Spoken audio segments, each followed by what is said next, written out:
Oana, this is Lieutenant Commander Mitch in Naples. We're just waiting on the General. He should be with us very shortly. Thank you very much to the Chairman of the Military Committee. And before General Bouchard joins us, I can tell you briefly, we have had a lot of queries about media operations.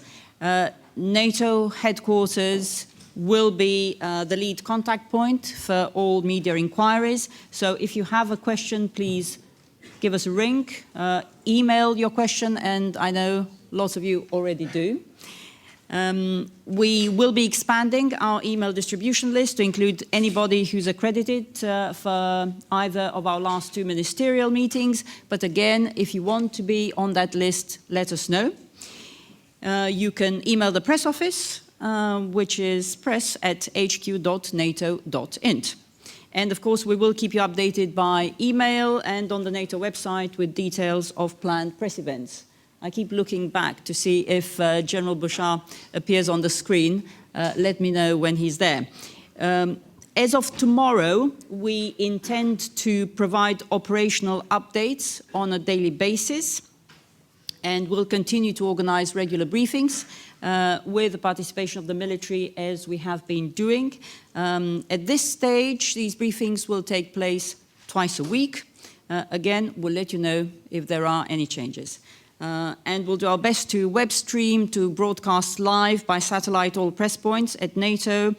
You can find sound and images of all these NATO events on the website. The plan is that Joint Forces Command Naples will provide daily operational updates. We're working out the mechanics of how we'll coordinate this so that we can distribute it as broadly as possible. We'll let you know as soon as it's up and running. And as I'm sure you've seen, we've got quite a few desks prepared outside that some of you have already been using. We've got people who are ready to answer your questions. So we'll do our best to provide as much information as you need in as timely a fashion as we can. And if General Bouchard is there, that would be great. He obviously has got an operation to run. But if you have any other questions in the meantime, I will be happy to take those. Okay, let's see. Let's go to someone who hasn't asked a question before. Laurent, here, AFP. Hi, Oana. I was wondering, will the nations that will take part in the ground strikes, will it only be the same nations that had been taking part in them from the coalition, or will other NATO countries take part in them? Well, these are operational details, Laurent. Obviously, I can't go into operational details. You may want to ask General Bouchard. I'm not sure he can give you all those details. But what I can say is that the operational tempo has not changed significantly as a result of the transition of command to NATO at 0600 hours G this morning. Nawab.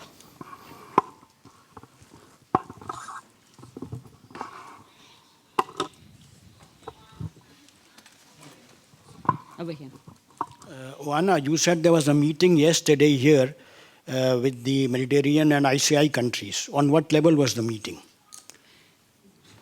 It was at ambassadorial level with partners from the region, from all over the world, our global partners, from the Euro-Atlantic Partnership, as I said, from the Mediterranean Dialogue, the ICI, that is the Istanbul Cooperation Initiative, and they were kept fully abreast of what NATO is doing and what it intends to do in support of the UN Security Council Resolution 1973. Dieter. Yeah, it's more, well, a big plea from my side. I mean, I can understand that you are reluctant to talk about countries that are not members of the NATO, but I think it would help us all tremendously if we could get some sort of an idea of NATO members participating in that action. It's really difficult to write about this operation if we don't know who is involved. I know the Germans aren't there, but I would like to know about all those who are participating. And are you planning to do that sooner or later, please? I understand, Ita, that there are German military in the chain of command, obviously because all nations are represented at all levels in operations. But I also understand your plea for more details. I'm hoping that General Bouchard can provide us with more figures and facts today, because he is the operational commander. And as soon as we have those facts and figures, we'll work. Tony White here in the front row, who I'm sure you all know and who's been doing a terrific job together with all the team, will put those on the website and we'll let you know as soon as we have them. Ian. Yes, kind of following up. I mean, we don't expect you to divulge much details as the rules of engagement, but could you, among the NATO countries contributing to the campaign, can you say whether the word caveat is a factor at all? Again, I'm not going to go into operational details, but all 28 allies fully backed this decision, and allies are involved in their way in this operation in support of the UN resolution and to protect Libyan civilians. Everyone wants to fulfill their commitment to the UN and fulfill this UN resolution to the utmost. Anna. Yeah. Naples, are you there? We can see you're there, but we can't see anybody walking up to that rostrum. If there is, if General Bouchard is there, we'd be very happy. We're still waiting on the General. He should be with us in the next 2 to 3 minutes. Oana, can you hear me? Yes, absolutely. The General should be here within the next sort of 2 to 3 minutes. We're just waiting for him to arrive, and as soon as he does, we'll carry on with proceedings. Very good. So I think we had one question from Anna over there. Thank you. It's just, can you confirm if NATO has opened an investigation to just clear that there haven't been civilian casualties, up to 40 according to the regime in the bombardments yesterday in Tripoli? I understand that NATO military sources have already said that they have opened an investigation, but from the statements of President of the military committee, he has implied that this, that NATO are responsible for their operations, but not for the others. So I don't understand too well. Are we investigating an incident where NATO didn't have command over it? Or I don't know if you can help me with this. Thank you. We've certainly seen the press reports, and I think the best thing to do is to ask General Bouchard, after his opening statement, to give us an update on what he has, because he's in charge of day-to-day operations. He's much better placed than me over there. Thomas. Do you have any news on the creation of the contact group from your side? And it's clear that NATO is going to be a member of that, and then the number of countries that will be there will be the same countries that are participating, I assume, to the airstrikes. But do you have any details on that, on how it's going? Well, I was in London. My understanding is that there was no detailed discussion, no decision on the number of participants in the contact group and its precise functions, so that is still work in progress.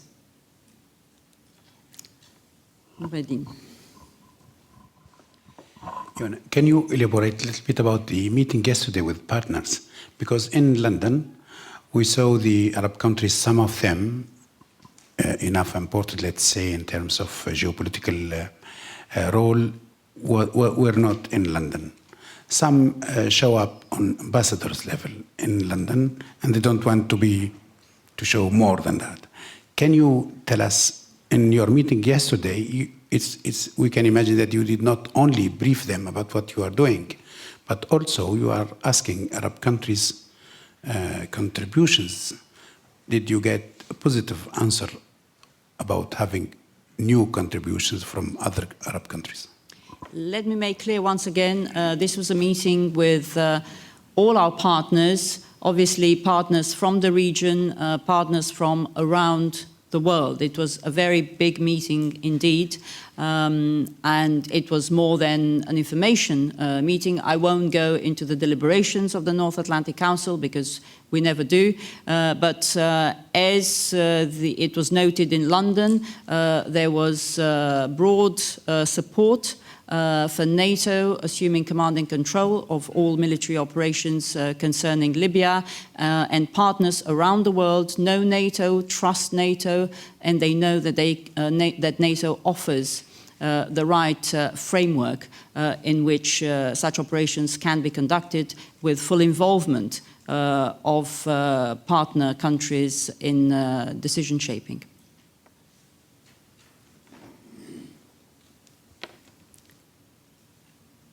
There you go.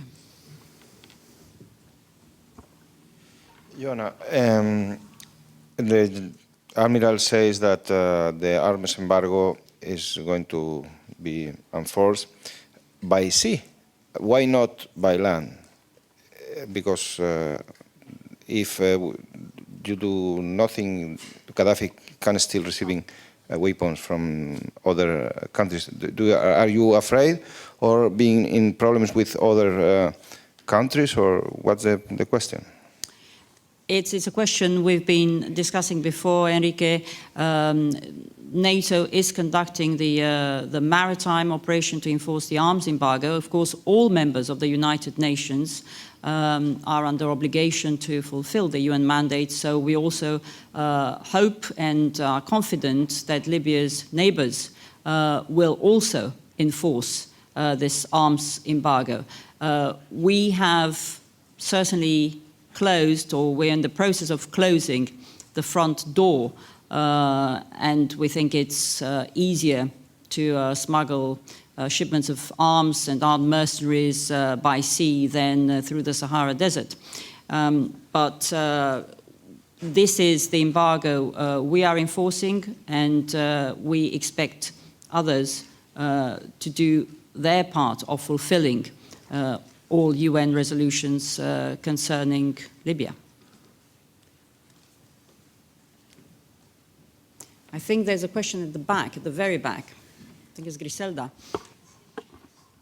Thank you, Anna. C'est Griselda Pastor de la radio espagnole SER. Moi, puisque vous prenez aujourd'hui le relais de cette opération, le commandement, est-ce que vous êtes, dans votre esprit, prêt pour une longue opération, ou vous êtes plutôt prêt pour une opération plus ou moins rapide? Quel est l'esprit de cette opération quand vous prenez le relais?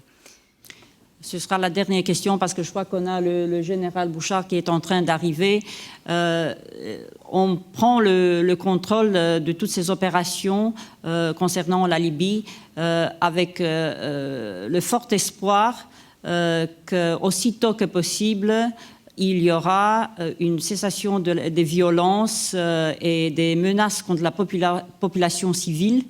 Ce qu'on espère, c'est de voir le plus rapidement possible une solution politique, parce qu'on sait qu'en Libye, on ne pourra pas résoudre cette crise seulement par des moyens militaires.